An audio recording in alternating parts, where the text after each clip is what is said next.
Hey everyone, and welcome back to the garage. So now that I've had the Himalayan for almost a year, what I thought I'd do is I'd just pass along a handful of quick hacks and mods that I've made to the bike just to make my life a little bit easier. So the idea here is not to walk around and show you all the expensive accessories and mods I've done to the bike, but little quick tips and things that I've done that are essentially either free or very cheap that have just, again, made my life a little bit simpler. So let's get into it. Okay, so for the first tip, we're gonna go under the seats here. I've got the back seat off, and in this little well here is where the original factory toolkit used to sit under the pillion seat. The other thing is when you get the bike, you get an owner's manual that you'll find out very quickly doesn't actually fit in the document compartment. So you kind of have this awkward situation of where do you put your tools, where do you put your owner's manual, where do you put your documents? And so what I've done to kind of solve this problem, if you look here under my seat, is I've simply put my owner's manual in a Ziploc baggie and just set it under the primary seat. And the reason I've done this is because A, it's easy to get to, but also because it frees up this space here. And so what I've done for this compartment is I've actually put a small first aid kit under the seat, and it fits perfectly there. And it's able to sit in that same place, and that way I know I always have a first aid kit.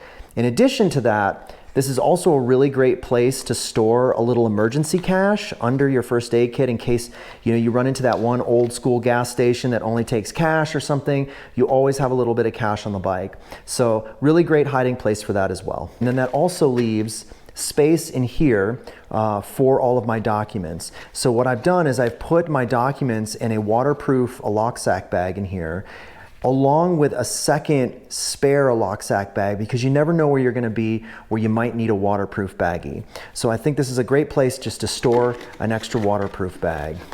So speaking of first aid kits, if we look inside my kit here, I also carry a few extra things that aren't standard in a first aid kit. Like I always carry a small packet of water treatment tablets just in case I need to, I'm in a situation where I don't have access to fresh or potable water. I can treat creek water or lake water or whatever. And then I also carry a small tube of matches as well, because you never know when you might get stranded and need to start a fire.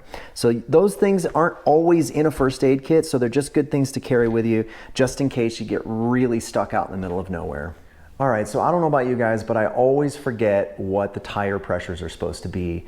And rather than dig out the owner's manual and flip to that page that lists it, what I've simply done is on the inside cover of the pannier, I've written down the Solo and the pillion tire pressures just on this warning sticker on the upper inside of the pannier. So I always know where to go quickly to find those pressures. So I know what you're thinking. You're thinking, well, the air pressures are actually printed on a sticker up behind the front wheel. And that's true, but in my case, I have a cable running along that post that covers up those air pressures. So rather than try to move it out of the way and peek under there and dig under there, I can just open my pannier and I've got the pressures right there. So for me, it's just a simpler solution. Along those lines, I've also got this little small tube here Velcroed to the top of the pannier, and that's carrying an extra pair of earplugs, because no matter how much I remind myself to bring earplugs, there always seems to be a time that I forget. And I have very sensitive hearing, so it's really important that I always have earplugs on the bike. So moving on to the next tip, Velcro is your friend. So I really, really like these little strips of Velcro to be able to place things around the bike. So up here on the front, what I've done is I've put a couple of strips of Velcro under the instrument cluster. And for a while, I was actually running my SAE charger up under the cluster, but I could also put an extra pair of earplugs up there as well. So little places around the bike where you can strip Velcro can be really helpful. You can also put Velcro on the back side of some of these panels and stick things inside the bike that you might want to keep out of sight. What I've done here too is I've also got my GoPro remote Velcroed to the ram mount. It's also zip tied, but the Velcro is what's really keeping it in place. So again, just Velcro anywhere that you want to kind of tuck something away. These little strips of Velcro are super cheap and very useful. Okay, so earlier I was talking about how the factory toolkit for the Himalayan comes standard under the pillion seat in that small compartment. Well, that small compartment now has my first aid kit in it, but I also knew that I was going to be adding tools to my standard kit and that it wasn't going to fit in that compartment anyway.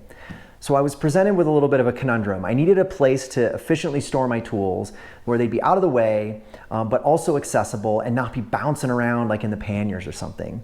So I looked at a couple of toolboxes that I could maybe fit behind the panniers, and nothing was really built to fit the Himalayan. So what I did, and why I consider it kind of a cheap hack, is I got these 2 tool tubes for the bike. And in one of the tubes I store my toolkit, and in the other one I store some of my tire maintenance equipment, like my tire irons and a couple of other small components. But the nice thing about the way that they're set up like this is it also gives me this really nice platform to be able to lay a duffel bag across the back seat. So it's great for actually hauling gear as well.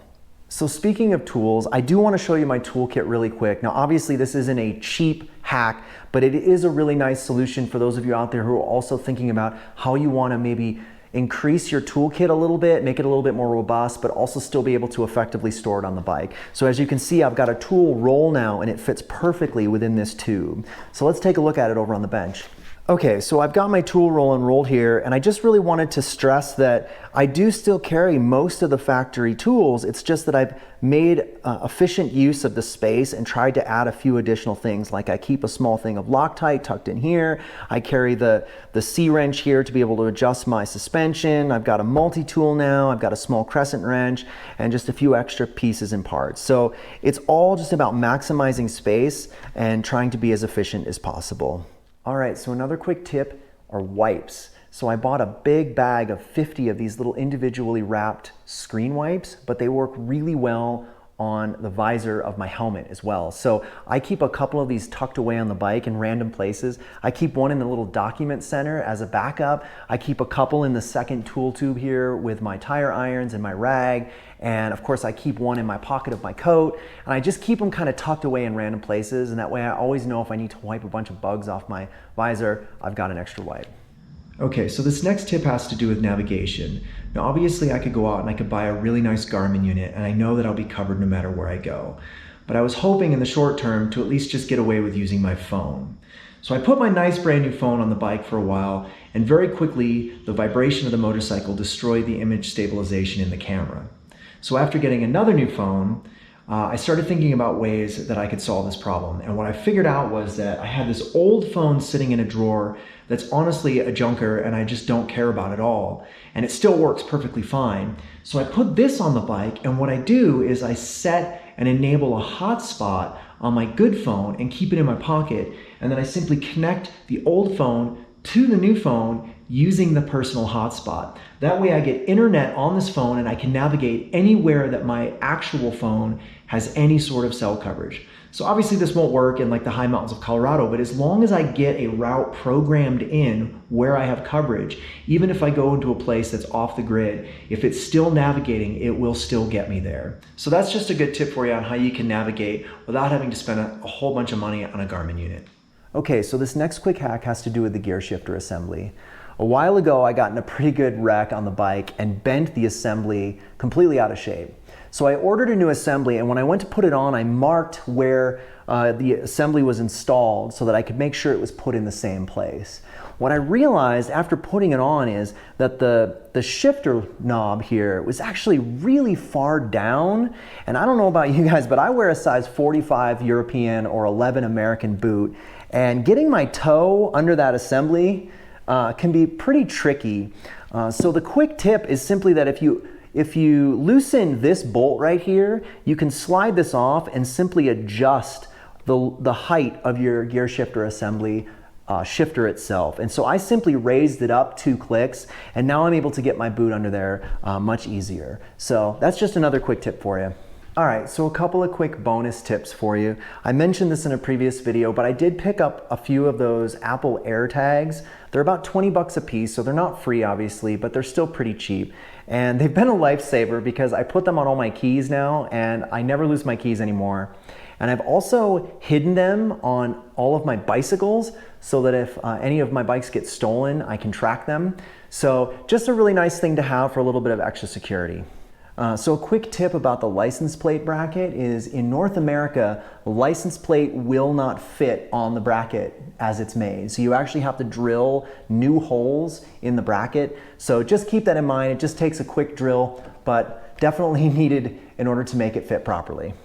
Another quick hack that I can share with you, and is simply a cosmetic hack, it has nothing to do with the performance of the bike, but is that these heat shields can be painted, and I went ahead and painted them black, and I know I've mentioned this in a previous video, but I really like the look of them black, much better than the silver that they came standard with. So that's more just a little fun hack that you can do on your bike.